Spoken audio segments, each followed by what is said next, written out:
So I've really learned a lot through this class, and for me, I think I was really happy because it broadened my horizon a lot. I saw a ton of things that I would definitely never see before, and I think it gave me just a better appreciation for art. And now when I see art, I look at it in a different way because of this class. So, when we talk about what is art, I think one thing I realized from this class is how art can give like a culture to a city, and I think Chicago is a good example of that. If you see this picture, just even stuff like graffiti, it just shows how people are feeling, you know, expressing that, and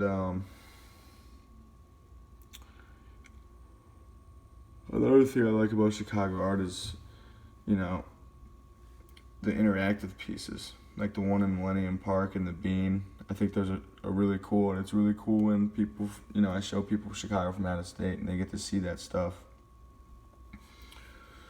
But if we talk about what art can do, I think it just does a great job of telling the story of life. You know.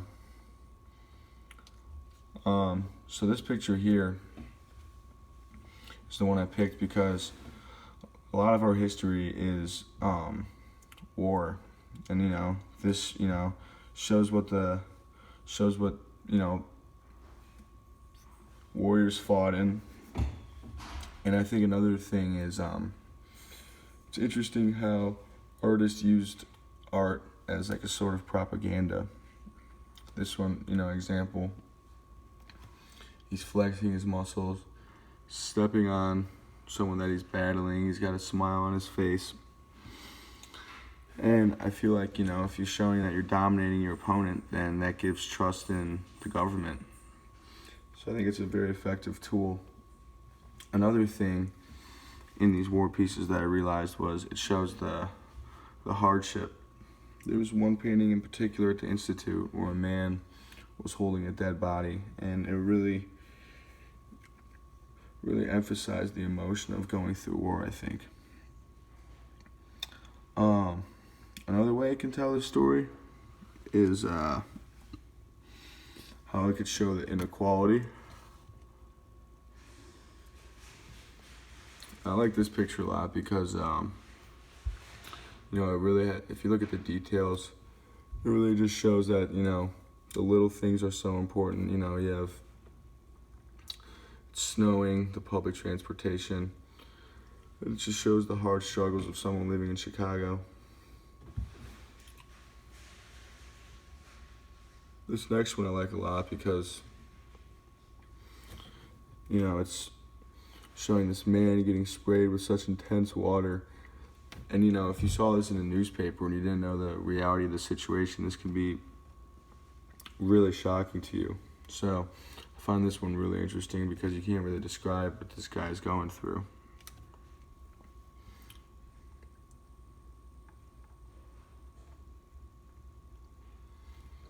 This next one was a photo that I saw, and this was a photo to response to the Georgia church shootings. I just think how disgusted she is really captures the reality of the situation when it comes to civil rights. Another thing I learned about art was I didn't know how bad the gender bias was. I noticed when I was reading each person who drew the piece how limited amounts of art females have made. And also when I was talking to one of the people at the studio, I didn't know how little art women sold. So I thought that was very interesting. I also learned a lot about contemporary art. I didn't realize how abstract it was compared to other kinds of art. And I find it interesting because it's really hard to interpret for me. And there's also some contemporary art that was so crazy, it's things that I didn't even realize that were art, like the balloon game. And there was just one video of a guy just scrolling the camera up and down his body, and I didn't even know some things could be art. The last thing I want to talk about was how religion was a huge part of art. You know, it showed these gods and goddesses, so it gave a picture of what people, you know, of who people looked up to, and also told a lot of the religious stories. You know, there was this one of a man who cut off his kid accidentally, and then replaced it with an elephant head. So I think it does a good job showing the stories. And it also shows what countries value, whether it's war, religion, animals, or nature. So I think that's another part of how it tells the story. Okay, thanks.